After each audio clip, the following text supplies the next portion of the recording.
दूसरी शादी। आदि की शादी के लिए उसके मम्मी पापा रिया के घर जाते हैं। अरे कैसे कर दे शादी भाई साहब। आपका बेटा तो अभी कुछ करता ही नहीं है। सुना है आगे पढ़ाई करने के लिए शहर भी जा रहा है। तभी तो भाई साहब हम चाहते हैं कि शहर जाने से पहले इसकी शादी कर दे। और कमाने का क्या है, हर कोई तो पढ़ लिख कर कमाता ही है। हाँ हाँ, और गांव का सबसे बड़ा मकान और समृद्ध परिवार से है आदि। मुझे तो समझ में ही नहीं आता, इतनी जल्दी शादी। रिया भी अभी पढ़ रही है, इतनी अच्छी है वो पढ़ाई लिखाई में, कैसे शादी कर दूं। आप लोग थोड़ा समय दे। आदि के माता पिता घर चले जाते हैं, जहां आदि के पिता कहते हैं, अरे भाग्यवान, मुझे तो समझ ही नहीं आ रहा कि तू क्यों इतनी जल्दी आदि की शादी करवाना चाहती है। पढ़ लिख कर कमाई धमाई करने लायक हो जाए तो फिर कर देना शादी। अरे आप चुप रहिए। रिया जैसी लड़कियों के लिए शादी के रिश्तों की कमी है क्या?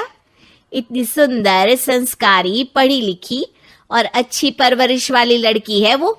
मैं तो छोड़ ही नहीं सकती ये रिश्ता किसी भी कीमत में। बता दे रही हूँ, रिया की शादी आदि से ना कराई ना तो मैं जहर खाकर जान दे दूंगी। पूरे गांव में नाम है उन लोगों का, नौकर चाकर कितने लगे हैं उनके घर में। अरे मेरी बेटी तो राज करेगी, राज। और इस तरह ना चाहते हुए भी रिया की शादी आदि से हो जाती है। अरे बेटी, ये ले तेरी किताबें, पढ़ाई बिल्कुल ना छोड़ना। तू तो मेरी गर्व करने वाली बहू है, बड़ा नाम है तेरा गांव में। हाँ, आखिर पसंद किसने किया है रिया को आदि के लिए? आदि को गांव की रिया इतनी पसंद नहीं होती है। अरे यार, तू तो बड़ा लक्की निकला, रिया जैसी लड़की से तेरी शादी हो गई। अरे लक्की की क्या बात है, वो भी तो मेरे जैसे लड़के की बीवी बनकर किस्मत वाली बनी है ना। अरे अब तो तू रह नहीं दे, ना तो तू कमाता है ना ही पढ़ने में अच्छा है। क्या है तुझ में? बस पैसा, और वो भी बाप का। आदि को दोस्तों की बात पर बहुत गुस्सा आता है। पिताजी, मैं शहर जाना चाहता हूँ आगे की पढ़ाई के लिए। अरे बेटा, लेकिन यहाँ की पढ़ाई तो पहले पूरी हो जाए। नहीं नहीं, अब मैं किसी भी हालत में शहर में ही रहकर पढ़ाई करूंगा। रिया को आदि का ये व्यवहार अजीब लगता है कि अचानक नई शादी के बाद आदि ऐसा क्यों बोल रहा है। खैर, आदि पढ़ाई के लिए शहर चला जाता है और रिया गांव में रहकर सास ससुर की सेवा करती और बचे वक्त में पढ़ाई। अरे देखो, दामाद जी तो शहर चले गए, हमारी बेटी बेचारी अकेली रह गई। उसे कुछ दिनों के लिए यहीं बुला लाओ ना। रिया की माँ रिया के ससुराल उसे लेने जाती है कि उसके सास ससुर कहते हैं, अरे नहीं नहीं बहन जी, हमारा मन तो रिया के बिना नहीं लगेगा। हाँ माँ, इनको तो शहर जाना ही था पढ़ाई के लिए, बस थोड़ा पहले चले गए। माँ खाली हाथ वापस आ जाती है।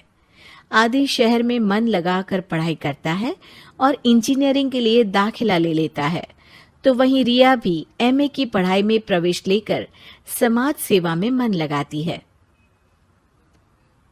तुझे देखकर लगता है कि मैंने तेरे साथ ठीक नहीं किया बेटी। शादी तो करवा दी लेकिन पति का साथ नहीं मिला। अरे तो क्या हुआ, जैसे मैं अपने माँ पापा के साथ थी वैसे अब आप दोनों के साथ हूँ, है ना? सास खुश हो जाती है।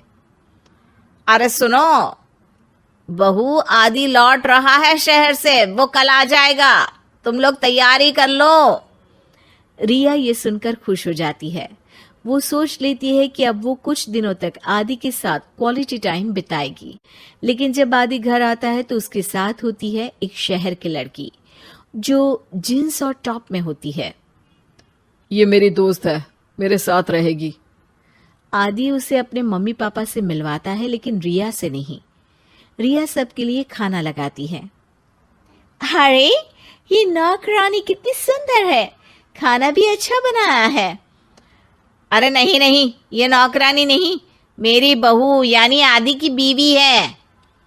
ये सुनकर लड़की शांत हो जाती है और आदि की तरफ देखने लगती है, फिर वहां से चली जाती है।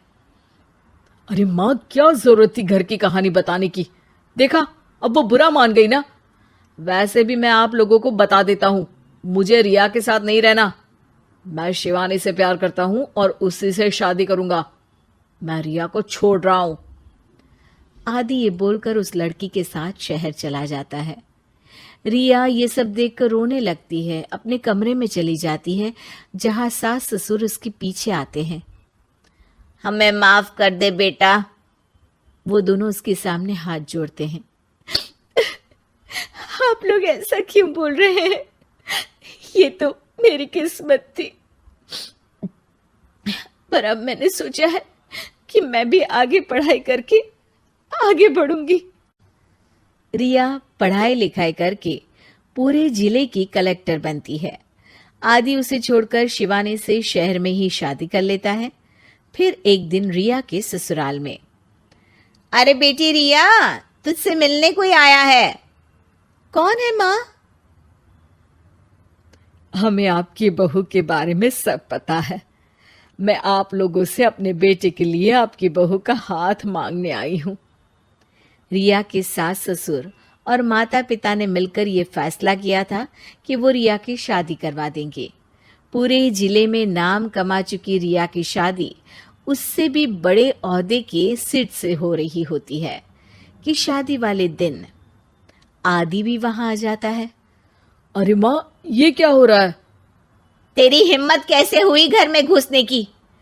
पूरे गांव में हम लोगों की नाक कटा अकेला छोड़ गया था एक लड़की के लिए, अब क्या लेने आया है? माँ, वो लड़की ठीक नहीं निकली। उसने मुझे धोखा दे दिया माँ। मैं रिया की कीमत समझ चुका हूँ। अरे इतने बड़े जिले की कलेक्टर है वो। मैं यहाँ नहीं था, फिर भी उसने आप लोगों का पूरा ध्यान रखा। बहुत लेट हो चुका है बेटा। रिया आज अपनी नई जिंदगी की शुरुआत करने जा रही है। अब उसे भी जीने का हक है। वो तेरी सुविधा से जिंदगी नहीं जी सकती। तूने तो हीरा खो दिया बेटा।